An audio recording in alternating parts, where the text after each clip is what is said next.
Well, hello, and welcome to another edition of JC Lee MD Shrink Wrapped Book Reviews. It's been a little while since I've posted.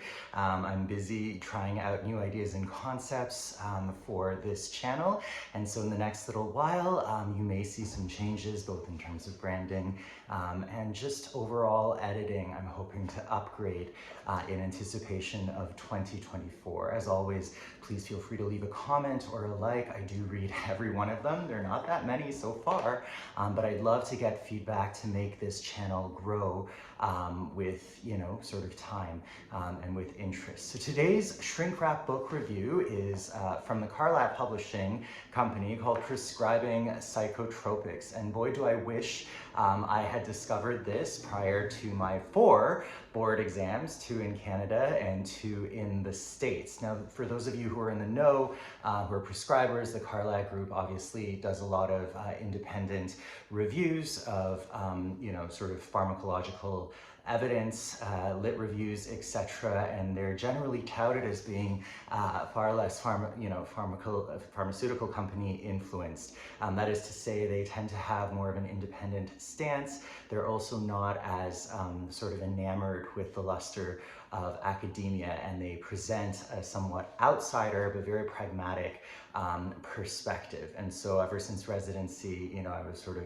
schooled in checking out, what the Carlat report would say about this, that, and the other drug. Well, this medication treatise, Prescribing Psychotropics, has been in several revisions. I often get updates from the Carlat group in terms of books that I should buy or should want to buy, but this is the one that I most recently purchased, and I have to say, about 50 pages in, I'm really, really impressed and really thankful for it.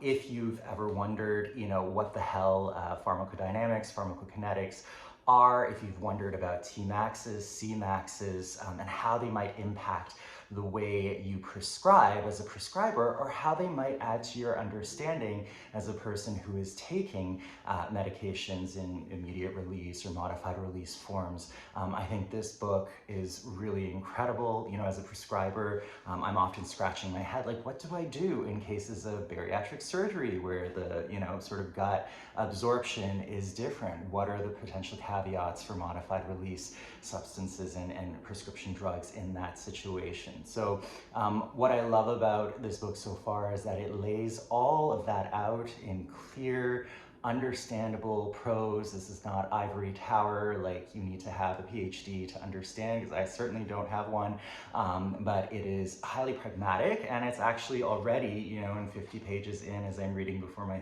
first patient, giving me ideas on things that I could try with individuals that I see to mollify side effects or to potentially improve outcomes. So all of that to say, if you are at all a prescriber, if you're a resident in training, if you have a pending board exam with the ABPN or the Royal College in Canada, I'd highly recommend you check this book out. It has a companion sort of spiral-bound compendium as well that comes along with it. But so far, I've been super duper pleased. As always, if you have any feedback for me, any thoughts, please drop a comment in the box below, and I will be updating as we go for this channel in anticipation of 2024. Until next time, happy reading and love yourself.